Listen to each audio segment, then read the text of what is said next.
Hello दोस्तों, स्वागत है एक बार फिर से आप सभी का हमारे YouTube चैनल एसएस इलेक्ट्रीशियन पर। जैसा कि सभी लोग जानते हैं कि हमारे घर में जो बिजली का यूनिट खर्च होता है, यानी कि बिजली हमारे द्वारा जो खर्च की जाती है, हमारे उपकरणों द्वारा जो खर्च की जाती है, वो बिजली का यूनिट हमारे मीटर में देखा जाता है। मीटर में देख के जो बिजली वाले होते हैं, यानी कि बिजली के कर्मचारी जो होते हैं, वो देख के बताते हैं कि यहाँ पर कितना बिजली का यूनिट उठा और उसके हिसाब से आपको कितना बिल भरना होगा। तो ये सारी चीजें वही देखते हैं, लेकिन आज की वीडियो में हम आपको बताने वाले हैं कि आप किस प्रकार से अपने घर में लगे सभी उपकरणों को कैलकुलेट करके आप अपने घर पे खुद बिजली बिल निकाल सकते हैं कि हमारे घर का बिजली बिल कितना आएगा या फिर कितना हुआ। सबसे आसान तरीका हम आपको बताने वाले हैं जो आप सभी लोग निकाल सकते हैं। तो यहां पर देखिए, कैलकुलेशन के हिसाब से सारी चीजें की जाएंगी। एक क्वेश्चन के जरिए आपको बताते हैं कि बिजली का बिल कैसे निकाला जाता है और किस प्रकार से फार्मूला को सेट किया जाता है और कहां पर क्या प्रयोग किया जाता है। यहां पर देखिए, सबसे पहले हम आपको इस क्वेश्चन के बारे में बता दें।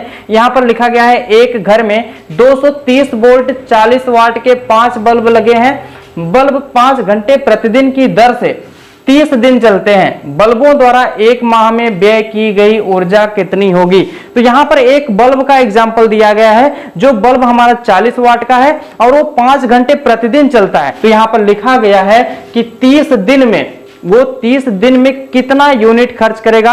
यानी कि हमारे घर में अगर 5 बल्ब 40 वाट का 5 घंटे प्रतिदिन चल रहा है, अगर वो एक महीने लगातार इसी तरह से चलाया जाए तो उसके द्वारा हमारे घर में कितनी बिजली बिल आएगी। तो हम किस प्रकार से कैलकुलेट करते हैं, यहां पर स्टेप बाय स्टेप आपको समझाते हैं। यहां पर देखिए, सबसे पहले आपके घर में पता होगा कि आपके घर में सप्लाई वोल्टेज कितना आता है। तो यहां पर हम लिख लेंगे सप्लाई वोल्टेज। क्या लिख लेंगे? Supply voltage. यानी कि आपके घर में जो सप्लाई वोल्टेज खंभे द्वारा सप्लाई दी जाती है, तो उसको हम लिख लेते हैं यहां पर सप्लाई वोल्टेज। यानी कि हमारे घर में जो खंभे के द्वारा सप्लाई आती है वो आती है 230 वोल्ट। यानी कि कम बेसी भी होता रहता है, लेकिन हम इसको स्टैंडर्ड मान के चलते हैं कि 230 वोल्ट हमारे घर में विद्युत सप्लाई आती है। अब यहां पर देखिए, यहां पर लिखा गया है 40 वाट के 5 बल्ब लगे हैं। अब 40 वाट क्या है? यह बल्ब का पावर है, यानी कि पावर कंजप्शन है 40 वाट। तो यहां पर देखिए, हम लिखेंगे पावर बराबर, यानी कि P बराबर हम लिख सकते हैं 40 वाट। क्या लिख सकते हैं? P बराबर 40 वाट लिख सकते हैं। अब यहां पर देखिए कितने बल्ब हैं? 5 बल्ब टोटल है। तो बल्बों की संख्या यहां पर लिखेंगे 5 बल्ब। क्या लिखेंगे? बल्बों की संख्या। बल्बों की संख्या कितनी है? 5 है। अब यहां पर आगे देखते हैं। देखिए, इस पे हम ट्रिक मारते जाते हैं। सबसे पहले 40 वाट का बल्ब है, यहां पर देख सकते हैं पावर हो गया ये। उसके बाद कितने क्वांटिटी में बल्ब है? 5 बल्ब हैं। अब यहां पर लिखा गया बल्ब 5 घंटे प्रतिदिन की दर से 30 दिन जलते हैं। यानी कि समय हम लिख लेंगे कितना? समय हमको लिखना होगा 5 घंटे। क्या लिखना होगा? 5 घंटे प्रतिदिन। 5 घंटे प्रतिदिन, इस तरह से लिख लेना होगा। अब ध्यान दीजिएगा यहां पर किस प्रकार से कैलकुलेशन करते हैं। तो यहां पर पूछा गया बल्बों द्वारा एक माह में व्यय की गई ऊर्जा कितनी होगी।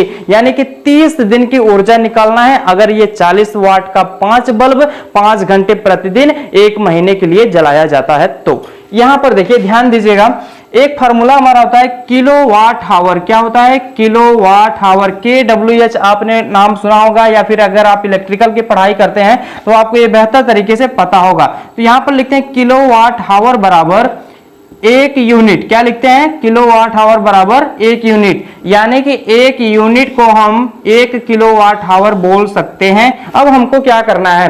किलोवाट आवर को निकालना है। उसको कैसे निकाला जाएगा, ध्यान दीजिएगा। यहां पे देखिए, यहां पर वाट तो हमको पता है, यहां पर P बराबर 40 वाट दिया गया है। तो हमको फार्मूला एक रखना है। यूनिट निकालने के लिए एक फार्मूला होता है। तो यहां पर हम लिखते हैं यूनिट बराबर या किलोवाट आवर बराबर।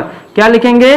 किलोवाट आवर बराबर, यहां पर लिखेंगे वाट गुणे घंटा गुणे दिन। वाट गुणे घंटा गुणे दिन लिखेंगे और उसके बाद यहां पर लिख देंगे 1000। अब 1000 क्यों लिखा जाएगा? यहां पर वाट जो है ना वो किलोवाट में लिखना हमको। तो जब हम किलोवाट में ना लिख के वाट में लिखेंगे तो 1000 से डिवाइड करना पड़ेगा। तो इसीलिए ये वाला फार्मूला बनाया गया है, किलोवाट आवर बराबर वाट गुणे घंटा गुणे दिन बटे 1000। तो हमारा यूनिट निकल के आ जाएगा। अब यहां पर आप ध्यान दीजिएगा, हम इसमें वैल्यू को पुट करते हैं। यहां पर देखिए, सबसे पहले वाट निकालना है। तो यहां पर देखिए 40 वाट का बल्ब है, यानी कि एक बल्ब हमारा 40 वाट का है। तो यहां पर बल्बों की संख्या कितनी है? 5 बल्बों की संख्या है।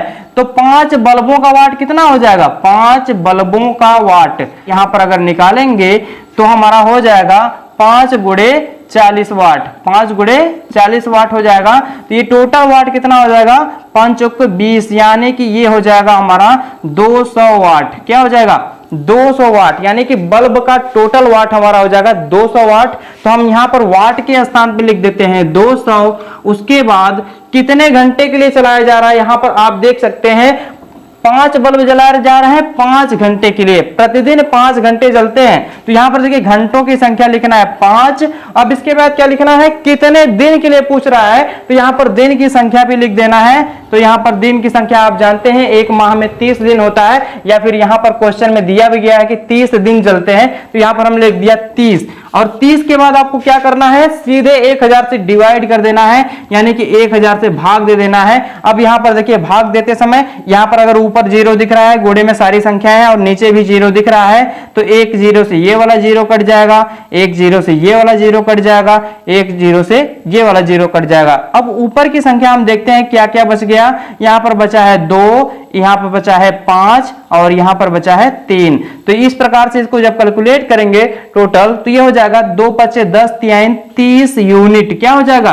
30 यूनिट या 30 किलोवाट आवर इसको बोल सकते हैं। यहां पर 30 यूनिट बिजली हमारा जो बल्ब होगा 40 वाट का, 5 बल्ब 5 घंटे प्रतिदिन जल के 1 महीने में 30 यूनिट बिजली खर्च करेगा। जब ये 30 यूनिट बिजली खर्च करेगा, अब आपको अपने कॉलोनी पे जाना होगा और वहां पर पूछना होगा कि हमारा 1 यूनिट का कितना रुपया चल रहा है खर्चा, जो हमारे बिजली बिल का खर्चा होता है। तो यहां पर देखिए 30 यूनिट यहां पर निकल गया ना। अगर हम 1 यूनिट का रुपया पता कर लें कि 1 यूनिट कितना रुपया चल रहा है, तो आपको यहां पर रुपए से गुणा कर देना होगा। अगर हम एग्जांपल के तौर पे समझाएं तो कि अगर हमारे गांव में या फिर हमारे घर में जो सप्लाई आ रही है उसका 1 यूनिट का रेट 4 रुपया है, तो यहां पर देखिए 4 से इसमें गुणा कर देंगे तो ये हमारा रुपया निकल के आ जाएगा 1 महीने का। तो यहां पर देखिए 3 चौके 12, यानी कि 120 रुपया जो होगा हमारा, 120 रुपया इस बल्ब के द्वारा बिल खपत होगी, यानी कि 120 रुपया आपको इस बल्ब के लिए देना पड़ेगा 1 महीने का जो बिजली बिल आएगा। तो इस प्रकार से हम किसी भी उपकरणों का बिजली बिल निकाल सकते हैं। जैसे यहां पर बल्ब की संख्या है, वैसे आपके घर में टीवी हो सकता है, फ्रिज हो सकता है, एसी हो सकता है, कूलर हो सकता है। सभी के वाट को कैलकुलेट करिए, यानी कि सभी के वाट को जोड़ लीजिए। वाट को जोड़ने के बाद कौन कितने कितने घंटे चलता है उस हिसाब से घंटा निकाल लीजिए, एक एवरेज निकाल लीजिए। उसके बाद क्या करना है, कितने दिनों के लिए निकालना है वो भी मल्टीप्लाई कर दीजिए और 1000 से डिवाइड कर दीजिए, तो आपका किलोवाट आवर यानी कि यूनिट निकल के आ जाएगा। और जब यूनिट निकल के आ जाएगा तो उसी में आपको दर पूछना पड़ेगा कि 1 यूनिट का कितना रुपया चल रहा है, यानी कि कितना रुपया प्रति यूनिट हमारा बिजली का बिल चल रहा है, उसी से मल्टीप्लाई कर देना है, यानी कि गुणा कर देना है। इससे आपका यूनिट निकल के आ जाएगा, इससे आपका पैसा निकल के आ जाएगा कि आपको कितना पैसा कॉलोनी में जमा करना होगा या फिर कितना पैसा बिजली बिल जमा करना होगा। तो आई होप आपको ये वीडियो समझ में आई होगी। वीडियो अगर समझ में आए तो वीडियो को लाइक जरूर कर दीजिए। चैनल पर नया है तो चैनल को सब्सक्राइब करके बेल आइकन को प्रेस कीजिए ताकि आपको आने वाली सभी इंटरेस्टिंग वीडियो का नोटिफिकेशन मिलता रहे। तो मिलते हैं आप अगली वीडियो के साथ, तब तक के लिए धन्यवाद। जय हिंद।